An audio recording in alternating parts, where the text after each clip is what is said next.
In about 4 hours' time, you could be greeted to a spectacular sight, a host of hot air balloons rising into the skies above Devon. It's the opening night of the Tiverton Balloon Festival, which is taking place in aid of the BBC Radio Devon Air Ambulance Appeal and the Exeter Leukaemia Fund. Well, I'm joined now by Matt Nicholson, one of the pilots. Good afternoon, Matt. Good afternoon, Sophie. Tell us about your involvement in this.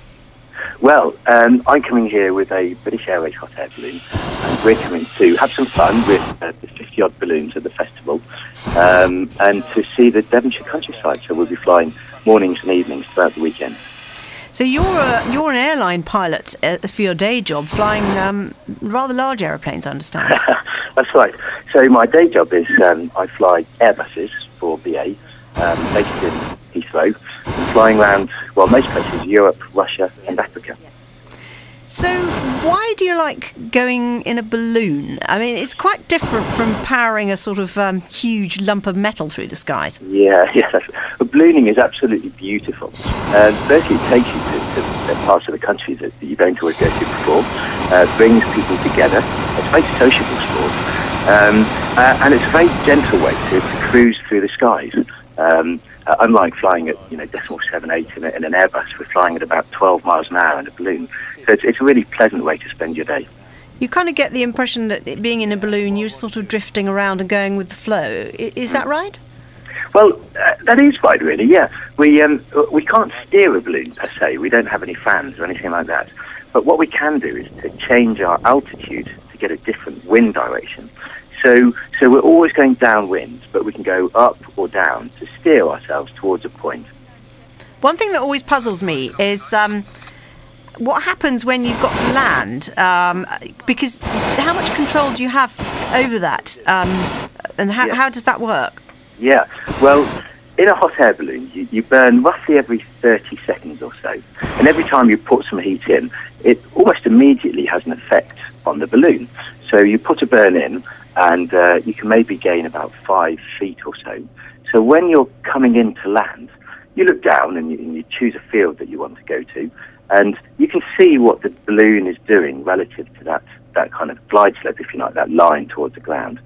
And when we come down low, we can control the balloon very well. I mean, we can come down to below hedge height and just skim the tops of the grass, pop over a hedge if we like, and then land the other side. So there's lots of control over the balloon. But have you, at the start of your journey, said, OK, this is where we're going and I want to end up in X field at so-and-so's farm? And have you made a call ahead in advance to check that that's OK, or how does it work? Yeah, not quite like that. So we let off a Met balloon, a piebald, just before the flight. And with a compass, we'll watch this balloon for a few minutes and see what the wind's doing above us. And then when we've got that direction, we'll have a look at a map and check that the area that we should be landing in between an hour and 90 minutes after the launch would be suitable, so it's not towards London or Exeter. And then once we're in flight, we're always keeping an eye out for suitable landing sites. And there's always lots of landing sites, but we have a look at the vector of the balloon, the direction we're going. And then if we see a playing field or a nice grass field, we make our descent and come in to land at that spot. So tell us a bit about what's happening at the Balloon Festival. The idea of 50 balloons all going into the air at the same time sounds rather spectacular. That's right. It's an attraction for the public. Lots and lots of colourful hot air balloons flying in the mornings and the evenings. Not only will there be standard shaped balloons, but there'll be some special shaped balloons. One in the shape of a dragon from Palletways, and possibly another one in the shape of a motorbike.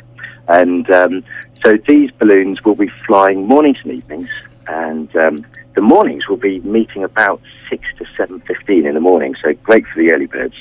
And in the afternoons, the activities start at about 3 o'clock, and some of the balloons will be inflated and tethered so that we can show the public different parts of the balloons and explain how a balloon flies. And then in the evenings, we'll be launching around about 7 o'clock, maybe 6:30. So there'll be a mass launch at that stage. And also, possibly some balloons will try and fly into the arena. And then finally, at about 9 o'clock, we'll have a night glow, which is where all the balloons are tied down to the ground, and they burn and illuminate these wonderful colours to some music. So kind of a bit like a firework display when they do displays with music accompanying. Exactly that. And there may well be some fireworks as well. Mm. Brilliant. So if people want to come along, can they just come along sort of on the day? Or Absolutely, yeah. People can come along and buy tickets on the site. And if they'd like any details in advance, there's a website, which is tivertonballoonfestival.co.uk.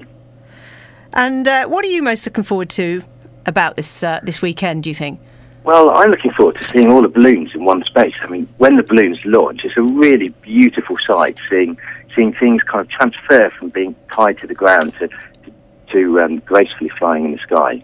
And I'm also looking forward to the beautiful Devonshire countryside. It's not a place that we've been to before, so we're really looking forward to enjoying the countryside here. Well, Matt, thanks ever so much indeed for joining us, and good luck with the event.